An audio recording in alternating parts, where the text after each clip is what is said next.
live in a technological age, and the growing heap of electronic waste that we produce across the globe is a source of great concern. So, what happens to e-waste in South Africa?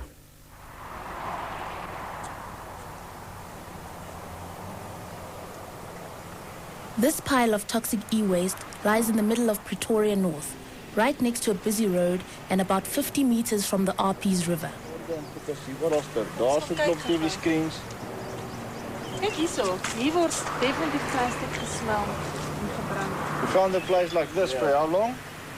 It's about 5 years ago. 5 years ago? Yeah.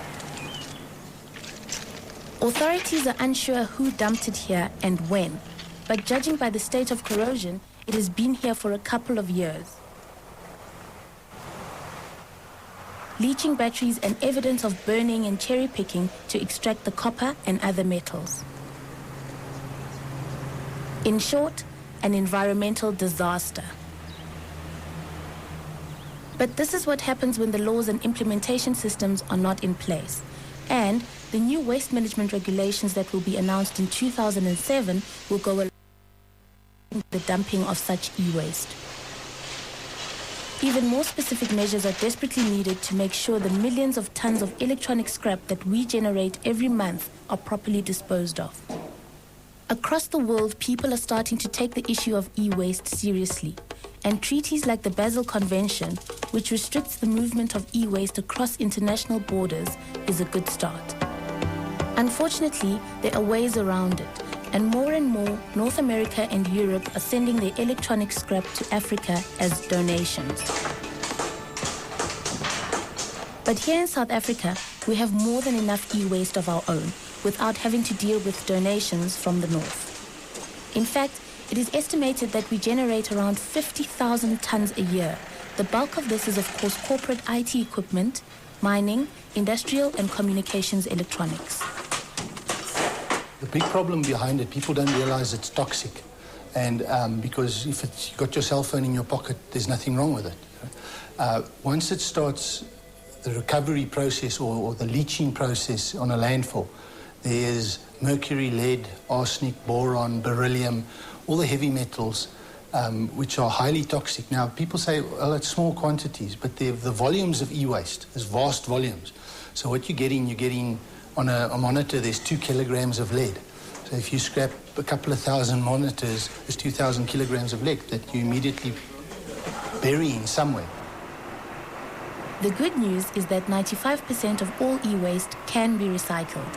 We buy scrap from anybody and we process it and then we sell a raw material to refineries or smelters. We have a handful of e-waste recyclers, and a fair amount of our e-waste does get recycled to some degree, primarily to extract the precious metals though. Yeah, well, you're looking at about 120, 150 grams per ton of gold in printed circuit boards. That's the amount. Precious metal recovery is dying because technology is changing. They're not using as much gold, silver, platinum, palladium. So pretty soon, no one's going to want to pay for it at all because there is no money. So someone's got to pay to get rid of it. This is where the ITA, the Information Technology Association of South Africa, comes in. They are a non-profit organization representing the major players in the IT world, and they are looking to revolutionize e-waste recycling in South Africa. Yes, at the end of the day, to get this process in place, it will cost money somewhere. So there has to be levies according to the process. And one of the levies would be that the manufacturers would add a small levy onto the price of the component, which would then be paid across to the recyclers or the collection agents, who would then dispose of it in a responsible manner. Everybody makes a small contribution, and everybody has a huge significant benefit from an environmental perspective. The levy will also go towards finding solutions for recycling problems such as the leaded glass in the cathode ray tube of television sets and PC monitors. Computers and electronic equipment are already an integral part of our lives. In fact, the very TV set you're watching right now will also one day be e-scrap, and it is our responsibility as humankind to address this issue today, before we bury ourselves under tons of toxic electronic waste.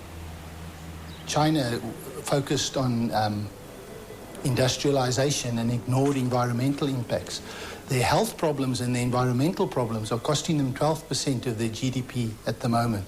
So it's a very short-sighted view to say, well, let's get rid of it, because it's going to come back very soon and cause problems for the country and everyone else. The first step is, of course, creating awareness, and the ITA is planning a roadshow this year.